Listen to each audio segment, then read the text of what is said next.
West Ham United travelled to Tottenham Hotspur Stadium to take on Tottenham in the English Premier League. It was an intriguing battle between two managers who had exceptional victories in the last round. Spurs disgraced Manchester United 6-1 at Old Trafford, while West Ham produced a surprising 3-0 victory over Leicester City. Jose Mourinho's men started the game stronger and raced to a 3-0 lead after 16 minutes and could have easily won the game. However, in the latter stages of the game, Moyes made some changes that boosted their attack, which eventually led to West Ham getting a draw. So what tactics did both managers use? In this video, we'll take a look. But first, let's take a look at how these two teams were lined up. Tottenham made 3 changes to the team that started against Manchester United. 2 personnel changes in Toby Alderweireld coming in to replace the injured Eric Dyer at centre-back, while Steven Bergwijn came in to replace the injured Lamela. The third change came in the form of system, as Jose Mourinho opted for a 4-2-3-1 instead of the 4-3-3.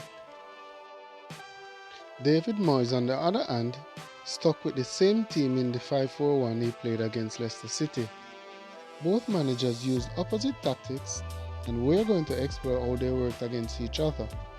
From the opening stages, it was clear how Spurs wanted to build up from the back. Højbjerg often joined the two centre-backs Alderweireld and Sanchez by dropping between them to assist with progressing the ball past West Ham's first line of pressure, and also to maintain a numerical superiority behind the ball. Meanwhile, fullbacks Reguilon and Aurier provided the width and served as outlets. Son and Bergwijn would get narrow and play as centre forwards.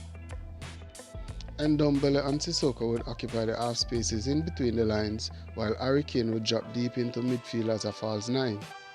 David Moyes wanted to stop Spurs from building up from the back, so he shifted to a 5-2-3 formation and tried to high press. Fornals and Bowen would leave Soucek and Rice in midfield to join Antonio up top. This meant West Ham now had an overload at the back. However, despite having this numerical advantage, this tactic played into Tottenham's hand. So while Moyes was more interested in stopping the play going through the wide areas, he forgot to pay attention to the central areas, and that's how his tactics played into Mourinho's hand. So with Kane dropping deep to support the build-up play, Spurs now had a 3 vs 2 overload in midfield.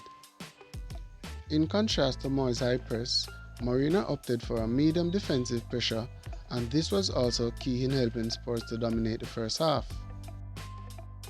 Kane kept dropping deep to support in attack and defense, and this led to Tottenham's first goal. West Ham is attacking, and look at Kane here tracking back. Spurs win possession of the ball, and Kane receives a pass from Ndombele. He looks up and sees West Ham defenders high, with lots of space behind them, and puts the ball into the space for Son, who took on Balbuena before curling one past Fabianski to make the score 1-0. Spurs were able to create a lot of chances from their attacking players positioning between the lines. They were able to receive the ball with large areas of space and to make their passes to teammates who were making runs in behind the West Ham defense. A long ball is played to Bergwijn, who flicks a header to Kane. Again, Kane has time and space to pick a pass. Agbana tries to close him down, but Kane releases Bergwijn and Spurs has a 2 vs 2 chance on goal. The initial chance failed to score, but Kane kept running, and when the ball came back to him on top of the 18th, he made it count. In the 16th minute, Son was again able to find space in between the lines, and this led to Tottenham's third goal. Tottenham's front four were happy to drop off and allow West Ham's defenders to try and play out from the back. Agbana tries to break Spurs' first line of defense and loses the ball. Son drops into space to receive, and as he turns and drives forward, Reguilon sprints forward to support him, and Koufal is now 1 vs 2. As Koufal covers inside, Reguilon has time and space to receive the ball on the flank. Son passes into the space for Reguilon, and he makes a perfect cross to Kane, who finishes.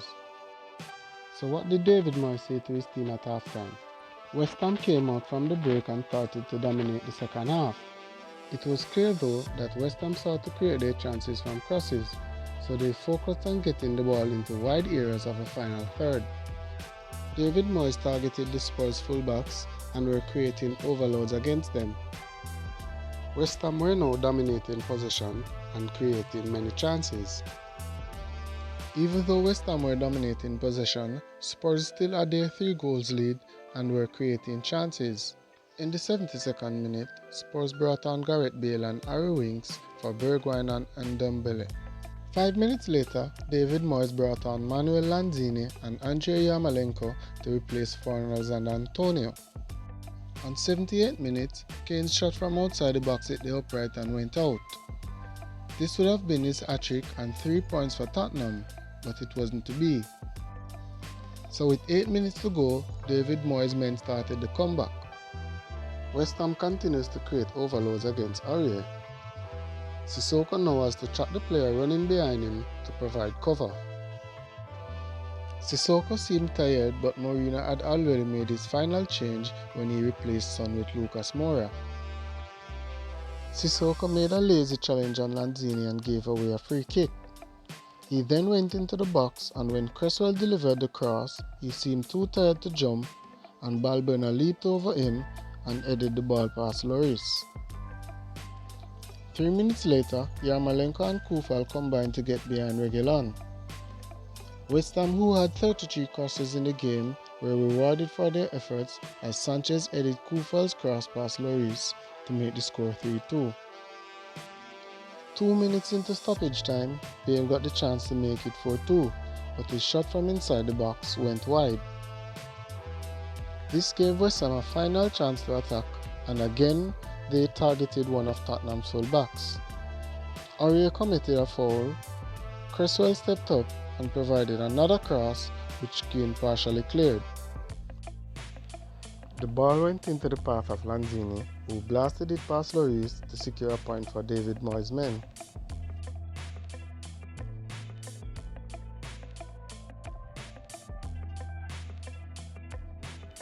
This game was full of contrasts.